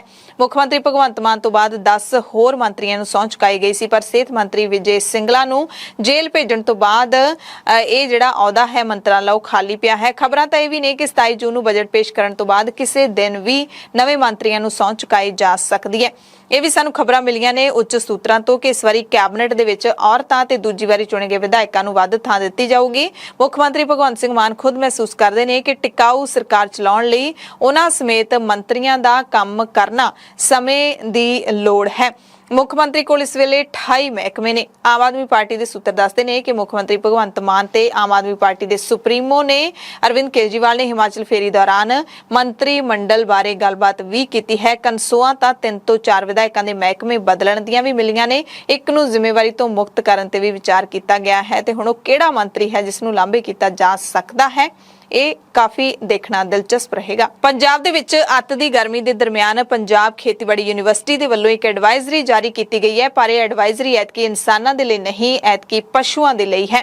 ਜੂਨ ਦੇ ਮਹੀਨੇ ਵਿੱਚ ਤਾਪਮਾਨ ਆਮ ਦੇ ਨਾਲੋਂ ਕਾਫੀ ਵੱਧ ਚੱਲ ਰਿਹਾ ਹੈ, ਇਸ ਕਰਕੇ ਕਿਸਾਨਾਂ ਨੂੰ ਆਪਣੀਆਂ ਫਸਲਾਂ ਨੂੰ ਸਾਂਭਣ ਦੀ ਐਡਵਾਈਜ਼ਰੀ ਜਿਹੜੀ ਹੈ ਉਹ ਵੀ ਜਾਰੀ ਕੀਤੀ ਗਈ ਹੈ ਤੇ ਪਸ਼ੂਆਂ ਨੂੰ ਵੀ ਗਰਮੀ ਤੋਂ ਬਚਾਉਣ ਦੀ ਸਲਾਹ ਦਿੱਤੀ ਗਈ ਹੈ।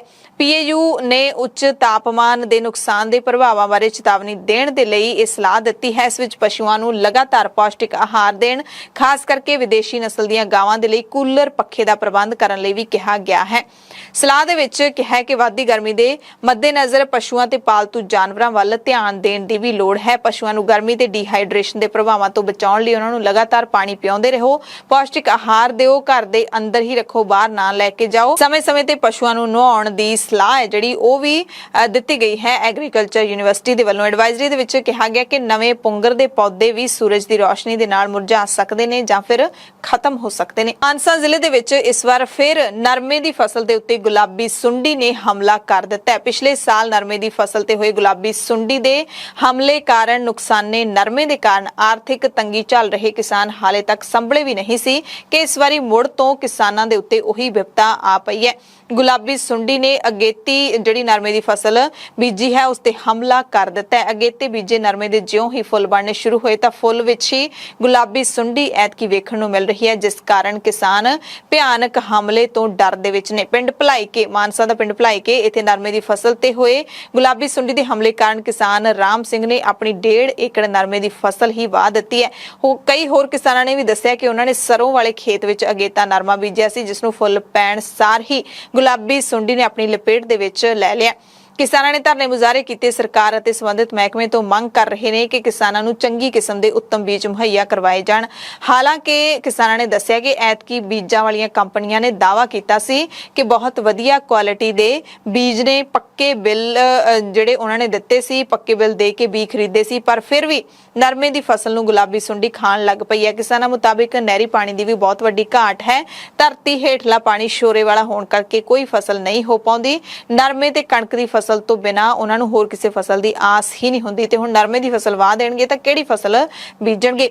ਸੋ ਸਰਕਾਰ ਤੋਂ ਮੰਗ ਕਰ ਰਹੇ ਨੇ ਕਿਸਾਨ ਮਾਨਸਾ ਦੇ ਕਿ ਜਿਹੜੇ ਪਿੰਡ ਪ੍ਰਭਾਵਿਤ ਹੋ ਰਹੇ ਨੇ ਉਹਨਾਂ ਨੂੰ ਨਹਿਰੀ ਪਾਣੀ ਦੀ ਘਾਟ ਹੈ ਜਿਹੜੀ ਉਹ ਝੱਲਣੀ ਪੈ ਰਹੀ ਹੈ, ਉਹ ਪੂਰੀ ਕੀਤੀ ਜਾਵੇ। ਜਿਹੜਾ ਨੁਕਸਾਨ ਹੋ ਰਿਹਾ ਹੈ ਉਹਦਾ ਢੁਕਵਾਂ ਮੁਆਵਜ਼ਾ ਦਿੱਤਾ ਜਾਵੇ। ਬੀਜ ਕੰਪਨੀਆਂ ਦੀ ਜਾਂਚ ਕਰਕੇ ਉਹਨਾਂ ਤੋਂ ਜਵਾਬਦੇਹੀ ਮੰਗੀ ਜਾਵੇ ਤਾਂ ਕਿ ਕਿਸਾਨਾਂ ਦੀ ਭਰਪਾਈ ਹੋ ਸਕੇ। ਉਧਰ ਕਿਸਾਨਾਂ ਨੇ ਗੰਨੇ ਦੀ ਬਕਾਇਆ ਰਾਸ਼ੀ ਜਾਰੀ ਕਰਨ ਦੀ ਮੰਗ ਨੂੰ ਲੈ ਕੇ ਸ਼ੂਗਰ ਮਿੱਲ ਮੁਕੇਰੀਆਂ ਦੇ ਬਾਹਰ ਕੌਮੀ ਹਾਈਵੇ ਤੇ ਧਰਨਾ ਦਿੱਤਾ। ਕਰੀਬ 94 ਕਰੋੜ ਰੁਪਏ ਦੀ ਗੰਨੇ ਦੀ ਬਕਾਇਆ ਰਾਸ਼ੀ ਜਾਰੀ ਕਰਨ ਦੀ ਕਿਸਾਨ ਮੰਗ ਕਰ ਰਹੇ ਨੇ। ਲੰਘੇ ਦਿਨ ਹੋਈਆਂ ਰਾਜ ਸਭਾ ਚੋਣਾਂ ਦੇ ਨਾਲ ਜੁੜੀ ਹੋਈ ਖਬਰ ਹੈ। ਕਾਂਗਰਸ ਪਾਰਟੀ ਨੇ ਹਰਿਆਣਾ ਦੇ ਸੀਨੀਅਰ ਲੀਡਰ ਕੁਲਦੀਪ ਬਿਸ਼ਨੋਈ ਨੂੰ ਰਾਜ ਸਭਾ ਚੋਣਾਂ ਦੇ ਵਿੱਚ ਕ੍ਰਾਸ ਵੋਟਿੰਗ ਦੇ ਲਈ ਪਾਰਟੀ ਦੇ ਸਾਰੇ ਅਹੁਦਿਆਂ ਤੋਂ ਮੁਅੱਤਲ ਕਰ ਦਿੱਤਾ ਹੈ। ਪਾਰਟੀ ਦੀ ਕਾਰਜ ਸਮਿਤੀ ਦੇ ਵਿੱਚੋਂ ਵੀ ਬਾਹਰ ਦਾ ਰਾਹ ਦਿਖਾ ਦਿੱਤਾ। ਇਸ ਦੇ ਨਾਲ ਹੀ ਕਾਂਗਰਸ ਪਾਰਟੀ ਵਿਧਾਨ ਸਭਾ ਸਪੀਕਰ ਨੂੰ ਵੀ ਪਾਰਟੀ ਵਿਪ ਦੀ ਉਲੰਘਣਾ ਕਰਨ ਤੇ ਉਹਨਾਂ ਦੀ ਵਿਧਾਨ ਸਭਾ ਮੈਂਬਰਸ਼ਿਪ ਰੱਦ ਕਰਨ ਦੇ ਲਈ ਚਿੱਠੀ ਲਿਖਣ ਦੀ ਤਿਆਰੀ ਕਰ ਰਹੀ ਹੈ। ਦਰਅਸਲ ਹਰਿਆਣਾ ਦੇ ਵਿੱਚ ਕਾਂਗਰਸ ਦੇ 2 ਵਿਧਾਇਕਾਂ ਨੇ ਕ੍ਰਾਸ ਵੋਟਿੰਗ ਕੀਤੀ ਕਿਉਂਕਿ ਪਾਰਟੀ ਉਮੀਦਵਾਰ ਨੂੰ 31 ਦੇ ਵਿੱਚੋਂ ਸਿਰਫ 29 ਵੋਟਾਂ ਮਿਲੀਆਂ ਅਤੇ ਬੀਜੇਪੀ ਦੇ ਸਮਰਥਨ ਵਾਲੇ ਆਜ਼ਾਦ ਉਮੀਦਵਾਰ ਕਾਰਤਿਕੇਯ ਸ਼ਰਮਾ ਜਿੱਤ ਗਏ। ਕ੍ਰਾਸ ਵੋਟਿੰਗ ਜਦੋਂ ਤੁਸੀਂ ਕਰ ਦਿੰਦੇ ਹੋ ਤਾਂ ਉਹ ਵੋਟ ਹੈ ਜਿਹੜੀ ਰੱਦ ਹੋ ਜਾਂਦੀ ਹੈ। ਇਸੇ ਕਰਕੇ ਪਾਰਟੀ ਨੇ ਇਹਨਾਂ ਦੇ ਖਿਲਾਫ ਕਾਰਵਾਈ ਕੀਤੀ ਹੈ, ਕਿਉਂਕਿ ਜੇ 2 ਵੋਟਾਂ ਉਹ ਪੈ ਜਾਂਦੀਆਂ 29 ਤੋਂ ਬਾਅਦ 2 ਵੋਟਾਂ ਜਿਹੜੀਆਂ ਕ੍ਰਾਸ ਵੋਟਿੰਗ ਵਾਲੀਆਂ ਸਹੀ ਹੁੰਦੀਆਂ ਤਾਂ 31 ਵੋਟਾਂ ਨੇ ਜਿਹੜੀਆਂ ਉਹ ਕਾਂਗਰਸ ਨੂੰ ਪੈਣੀਆਂ ਸੀ ਤੇ ਬੀਜੇਪੀ ਦੀਆਂ 29 ਵੋਟਾਂ ਰਹਿ ਜਾਣੀਆਂ ਸੀ। ਤੇ ਇਹਨਾਂ ਵੋਟਾਂ ਨੂੰ ਲੈ ਕੇ ਮਹਾਰਾਸ਼ਟਰ ਤੇ ਹਰਿਆਣਾ ਦੇ ਵਿੱਚ ਚੋਣ ਨਿਯਮਾਂ ਦੀ ਕਥਿਤ ਉਲੰਘਣਾ ਹੋਈ। ਕ੍ਰਾਸ ਵੋਟਿੰਗ ਦੇ ਦੋਸ਼ਾਂ ਕਾਰਨ ਸ਼ੁੱਕਰਵਾਰ ਨੂੰ ਵੋਟਾਂ ਦੀ ਗਿਣਤੀ ਵਿੱਚ ਕਰੀਬ 8 ਘੰਟੇ ਦੀ ਦੇਰੀ ਹੋਈ ਤੇ ਰਾਜ ਸਭਾ ਦੀਆਂ ਜਿਹੜੀਆਂ 16 ਸੀਟਾਂ ਦੇ ਲਈ 4 ਸੂਬਿਆਂ ਦੇ ਵਿੱਚ ਵੋਟਾਂ ਪਈਆਂ, ਉਹਨਾਂ ਦੇ ਵਿੱਚੋਂ 9 ਸੀਟਾਂ ਭਾਜਪਾ ਨੇ ਜਿੱਤ ਲਈਆਂ ਨੇ। ਕਾਂਗਰਸ ਨੇ ਰਾਜਸਥਾਨ ਦੇ ਵਿੱਚ 3 ਸੀਟਾਂ ਜਿੱਤੀਆਂ ਨੇ। ਮਹਾਰਾਸ਼ਟਰ ਵਿੱਚ ਕਾਂਗਰਸ ਤੇ ਸ਼ਿਵ ਸੈਨਾ ਦੇ ਗੱਠਜੋੜ ਨੇ 3 ਸੀਟਾਂ ਜਿੱਤੀਆਂ ਨੇ। ਮਹਾਰਾਸ਼ਟਰ ਦੀਆਂ 6 ਦੇ ਵਿੱਚੋਂ 3 ਸੀਟਾਂ ਤੇ ਬੀਜੇਪੀ ਅਤੇ 3 ਸੀਟਾਂ ਤੇ ਮਹਾ ਵਿਕਾਸ ਗੱਠਜੋੜ ਜਿੱਤਿਆ ਹੈ। ਪੰਜਾਬ ਦੇ ਵਿੱਚ ਕਾਂਗਰਸ ਪ੍ਰਧਾਨ ਅਮਰਿੰਦਰ ਸਿੰਘ ਰਾਜਾ ਵੜਿੰਗ ਨੇ ਕਿਹਾ ਕਿ ਅਨੁਸ਼ਾਸਨਹੀਣਤਾ ਦੇ ਪ੍ਰਤੀ ਪਾਰਟੀ ਦੀ ਜ਼ੀਰੋ ਟੋਲਰੈਂਸ ਨੀਤੀ ਜਾਰੀ ਰਹੇਗੀ। ਇਸੇ ਤਹਿਤ ਜੈਬ ਸਿੰਘ ਰਤੋਲਾਨ ਨੂੰ ਪਾਰਟੀ ਵਿਰੋਧੀ ਗਤੀਵਿਧੀਆਂ ਕਰਕੇ ਪਾਰਟੀ ਦੀ ਮੁੱਢਲੀ ਮੈਂਬਰਸ਼ਿਪ ਤੋਂ ਕੱਢ ਦਿੱਤਾ ਗਿਆ ਹੈ। ਰਤੋਲਾਨ ਇਸ ਵਾਰੀ ਦੜਬਾ ਸੀਟ ਤੋਂ ਵਿਧਾਨ ਸਭਾ ਚੋਣਾਂ ਹਾਰ ਗਏ ਸੀ। ਮਲੇਰਕੋਟਲਾ ਤੋਂ ਇੱਕ ਖਬਰ ਤੁਹਾਨੂੰ ਦੱਸਦੇ ਹਾਂ, ਜਿੱਥੇ ਸਿਮਰਨਜੀਤ ਸਿੰਘ ਮਾਨ ਜਿਹੜੇ ਕਿ ਸਾਬਕਾ ਪੁਲਿਸ ਅਧਿਕਾਰੀ ਨੇ, IPS ਅਧਿਕਾਰੀ ਨੇ, ਉਹਨਾਂ ਦਾ ਪੁਲਿਸ ਦੇ ਨਾਲ ਪਹਿਲਾਂ ਵੀ ਇੱਕ ਵਾਰੀ ਪੰਗਾ ਪਿਆ ਸੀ ਤੇ ਐਤਕੀ ਫੇਰ ਉਹਨਾਂ ਦਾ ਮਲੇਰਕੋਟਲਾ ਦੇ ਵਿੱਚ ਪੁਲਿਸ ਦੇ ਨਾਲ ਪੇਚਾ ਫਸਦਾ ਦੇਖਿਆ ਗਿਆ। ਸ਼੍ਰੋਮਣੀ ਅਕਾਲੀ ਦਲ ਅੰਮ੍ਰਿਤਸਰ ਦੇ ਪ੍ਰਧਾਨ ਸਿਮਰਨਜੀਤ ਸਿੰਘ ਮਾਨ ਜਿਹੜੇ ਕਿ ਇਸ ਵਕਤ ਸੰਗਰੂਰ ਜ਼ਿਮਨੀ ਚੋਣ ਦੇ ਮੈਦਾਨ ਵਿੱਚ ਉਤਰੇ ਹੋਏ ਨੇ, ਉਹ ਮਲੇਰਕੋਟਲਾ ਪਹੁੰਚੇ ਹੋਏ ਸੀ। ਮੁਸਲਿਮ ਭਾਈਚਾਰੇ ਦੇ ਵੱਲੋਂ ਰੋਸ ਮੁਜ਼ਾਹਰਾ ਕੀਤਾ ਜਾ ਰਿਹਾ ਸੀ। ਹਜ਼ਰਤ ਮੁਹੰਮਦ ਸਾਹਿਬ ਦੇ ਖਿਲਾਫ ਜੋ ਅਪਮਾਨਜਨਕ ਟਿੱਪਣੀਆਂ ਨੂਪੁਰ ਸ਼ਰਮਾ ਤੇ ਇੱਕ ਹੋਰ ਨੇ ਕੀਤੀਆਂ ਨੇ, ਬੀਜੇਪੀ ਦੇ ਲੀਡਰਾਂ ਨੇ ਕੀਤੀਆਂ ਨੇ, ਉਹਨਾਂ ਦਾ ਵਿਰੋਧ ਕੀਤਾ ਜਾ ਰਿਹਾ ਸੀ ਤਾਂ ਸਿਮਰਨਜੀਤ ਸਿੰਘ ਮਾਨ ਵੀ ਉਸ ਧਰਨੇ ਦੇ ਵਿੱਚ ਸ਼ਾਮਿਲ ਹੋਣ ਦੇ ਲਈ ਪਹੁੰਚੇ। ਜਿਵੇਂ ਹੀ ਉੱਥੇ ਪਹੁੰਚਣ ਵਾਲੇ ਸਨ, ਪੁਲਿਸ ਨੇ ਉਹਨਾਂ ਨੂੰ ਸ਼ਾਮਿਲ ਹੋਣ ਤੋਂ ਰੋਕਿਆ ਤਾਂ ਸਿਮਰਨਜੀਤ ਸਿੰਘ ਮਾਨ ਮੁਸਲਿਮ ਭਾਈਚਾਰੇ ਦੇ ਹੱਕ ਵਿੱਚ ਅੜ ਗਏ ਕਿ ਉਹਨਾਂ ਨੇ ਧਰਨੇ ਵਿੱਚ ਸ਼ਾਮਿਲ ਹੋਣਾ ਹੀ ਹੋਣਾ ਹੈ ਤੇ ਇਹ ਦੇਖ ਕੇ ਮੁਸਲਿਮ ਭਾਈਚਾਰੇ ਨੇ ਵੀ ਮਾਨ ਦੇ ਹੱਕ ਵਿੱਚ ਨਾਅਰੇ ਮਾਰਨੇ ਸ਼ੁਰੂ ਕਰ ਦਿੱਤੇ। ਮਾਹੌਲ ਗਰਮ ਹੁੰਦਾ ਵੇਖ ਕੇ ਪੁਲਿਸ ਨੇ ਸਿਮਰਨਜੀਤ ਸਿੰਘ ਮਾਨ ਨੂੰ ਧਰਨੇ ਵਾਲੀ ਥਾਂ ਤੇ ਜਾਣ ਦੀ ਆਗਿਆ ਦੇ ਦਿੱਤੀ। ਆਮ ਆਦਮੀ ਪਾਰਟੀ ਦੇ ਕੌਮੀ ਕਨਵੀਨਰ ਤੇ ਦਿੱਲੀ ਦੇ ਮੁੱਖ ਮੰਤਰੀ ਅਰਵਿੰਦ ਕੇਜਰੀਵਾਲ 15 ਜੂਨ ਨੂੰ ਪੰਜਾਬ ਪਹੁੰਚਣਗੇ। ਕੇਜਰੀਵਾਲ ਜਲੰਧਰ ਪਹੁੰਚਣਗੇ, ਜਿੱਥੇ ਮੁੱਖ ਮੰਤਰੀ ਭਗਵੰਤ ਮਾਨ ਜਲੰਧਰ ਤੋਂ ਦਿੱਲੀ ਹਵਾਈ ਅੱਡੇ ਤੱਕ ਚੱਲਣ ਵਾਲੀ ਪਹਿਲੀ ਸਰਕਾਰੀ ਬੱਸ ਨੂੰ ਹਰੀ ਝੰਡੀ ਦੇ ਕੇ ਰਵਾਨਾ ਕਰਨਗੇ। ਇਹਨਾਂ ਦੇ ਨਾਲ ਮੁੱਖ ਮੰਤਰੀ ਅਰਵਿੰਦ ਕੇਜਰੀਵਾਲ ਵੀ ਮੌਜੂਦ ਰਹਿਣਗੇ। 15 ਜੂਨ ਨੂੰ ਦੁਪਹਿਰੇ 1:15 ਵਜੇ ਪਹਿਲੀ ਸਰਕਾਰੀ ਵੋਲਵੋ ਬੱਸ ਰਵਾਨਾ ਕੀਤੀ ਜਾਵੇਗੀ। ਫਰੀਦਕੋਟ ਤੋਂ ਖਬਰ ਹੈ, ਜਿੱਥੇ ਸੈਸ਼ਨ ਜੱਜ ਦੀ ਕੋਠੀ ਦੇ ਬਾਹਰ ਖਾਲਿਸਤਾਨ ਜ਼ਿੰਦਾਬਾਦ ਦੇ ਨਾਅਰੇ ਲਿਖੇ ਦੇਖੇ ਗਏ। ਹਾਲਾਂਕਿ ਇਸ ਦਾ ਪਤਾ ਲੱਗਦਿਆਂ ਪੁਲਿਸ ਨੇ ਕਾਲੇ ਰੰਗ ਦੇ ਨਾਲ ਨਾਅਰਿਆਂ ਨੂੰ ਮਿਟਾ ਵੀ ਦਿੱਤਾ। ਇਸ ਤੋਂ ਪਹਿਲਾਂ ਫਰੀਦਕੋਟ ਦੇ ਵਿੱਚ ਇੱਕ ਪਾਰਕ ਦੀ ਕੰਧ ਤੇ ਵੀ ਇਹੋ ਜਿਹੇ ਨਾਅਰੇ ਲਿਖੇ ਦੇਖੇ ਗਏ ਸਨ। ਸੈਸ਼ਨ ਜੱਜ ਦੇ ਘਰ ਦੇ ਬਾਹਰ ਖਾਲਿਸਤਾਨ ਜ਼ਿੰਦਾਬਾਦ ਦੇ ਨਾਅਰੇ ਲਿਖੇ ਹੋਣ ਦਾ ਪਤਾ ਲੱਗਦਿਆਂ ਹੀ ਪੁਲਿਸ ਹਰਕਤ ਦੇ ਵਿੱਚ ਆ ਗਈ ਸੀ। ਤੁਰੰਤ ਪੂਰੇ ਸ਼ਹਿਰ ਦੇ ਵਿੱਚ ਨਾਕਾਬੰਦੀ ਵੀ ਕੀਤੀ ਗਈ ਤੇ ਜਿਹੜੀ ਜੱਜ ਦੇ ਘਰ ਨੂੰ ਜਾਣ ਵਾਲਾ ਰਾਹ ਹੈ ਉਸ ਦੀ CCTV ਫੁਟੇਜ ਵੀ ਖੰਗਾਲੀ ਜਾ ਰਹੀ ਹੈ। UNO ਤੋਂ ਇੱਕ ਵੱਡੀ ਖਬਰ ਆ ਰਹੀ ਹੈ, ਜਿੱਥੇ ਸੰਯੁਕਤ ਰਾਸ਼ਟਰ ਦੇ ਸਕੱਤਰ ਜਨਰਲ ਨੇ ਸੀਨੀਅਰ ਭਾਰਤੀ ਡਿਪਲੋਮੈਟ ਅਮਨਦੀਪ ਸਿੰਘ ਗਿੱਲ ਨੂੰ ਟੈਕਨੋਲੋਜੀ ਦੇ ਮਾਮਲੇ ਵਿੱਚ ਆਪਣਾ ਦੂਤ ਨਿਯੁਕਤ ਕੀਤਾ ਹੈ। UNO ਨੇ ਗਿੱਲ ਨੂੰ ਡਿਜੀਟਲ ਟੈਕਨੋਲੋਜੀ ਦੇ ਉੱਘੇ ਲੀਡਰ ਵਜੋਂ ਦਰਸਾਇਆ ਹੈ, ਜਿਸ ਕੋਲ ਇਸ ਗੱਲ ਦੀ ਪੁਖਤਾ ਤੇ ਟਿਕਾਊ ਜਾਣਕਾਰੀ ਹੈ, ਯਾਨੀ ਕਿ ਉਹ ਇਸ ਵਿਸ਼ੇ ਦੇ ਮਾਹਿਰ ਨੇ। ਪੈਨਲ ਦਾ ਉਦੇਸ਼ ਸਾਈਬਰ ਸੁਰੱਖਿਆ ਦੇ ਨਾਲ ਜੁੜੀਆਂ ਚਿੰਤਾਵਾਂ ਤੇ ਧਮਕੀਆਂ ਅਤੇ ਨਫ਼ਰਤ ਭਰੇ ਭਾਸ਼ਣ ਵਿੱਚ ਵਾਧੇ ਨਾਲ ਜੁੜੀਆਂ ਸਮੱਸਿਆਵਾਂ ਨੂੰ ਦੂਰ ਕਰਨਾ ਹੈ। ਇਸ ਦੀ ਅਗਵਾਈ ਚੀਨੀ ਕੰਪਨੀ ਅਲੀਬਾਬਾ ਦੇ ਸੰਸਥਾਪਕ ਜੈਕ ਮਾ ਕਰਨਗੇ। ਕੁੱਲ 20 ਮੈਂਬਰ ਹੋਣਗੇ ਇਸ ਪੈਨਲ ਦੇ, ਜਿਹਦੇ ਵਿੱਚ ਉਦਯੋਗ, ਸਿਵਲ ਸੁਸਾਇਟੀ ਅਤੇ ਐਕੈਡੈਮਿਕ ਵਰਗ ਦੀਆਂ ਸ਼ਖਸੀਅਤਾਂ ਵੀ ਸ਼ਾਮਿਲ ਹੋਣਗੀਆਂ। ਖਬਰਾਂ ਦੇ ਇਸ ਖਾਸ ਬੁਲੇਟਿਨ ਦੇ ਵਿੱਚ ਤੁਹਾਡੇ ਸਭ ਤੋਂ ਇਜਾਜ਼ਤ ਚਾਹੁੰਦੇ ਹਾਂ। ਤੁਸੀਂ ਸਾਰੇ ਆਪਣਾ ਧਿਆਨ ਰੱਖਿਓ, ਲੋੜਵੰਦਾਂ ਦੀ ਮਦਦ ਕਰਦੇ ਰਿਹਾ ਕਰੋ, ਗਰਮੀ ਤੋਂ ਬਚ ਕੇ ਰਿਹਾ ਕਰੋ, ਪਾਣੀ ਜ਼ਿਆਦਾ ਪੀਆ ਕਰੋ, ਠੰਡੀਆਂ ਚੀਜ਼ਾਂ ਜ਼ਿਆਦਾ ਖਾਇਆ ਕਰੋ। ਆਪਾਂ ਸ਼ਾਮ ਨੂੰ ਐਮਰਜੈਂਸੀ ਖਬਰਾਂ 'ਚ ਫਿਰ ਮਿਲਾਂਗੇ। ਧੰਨਵਾਦ।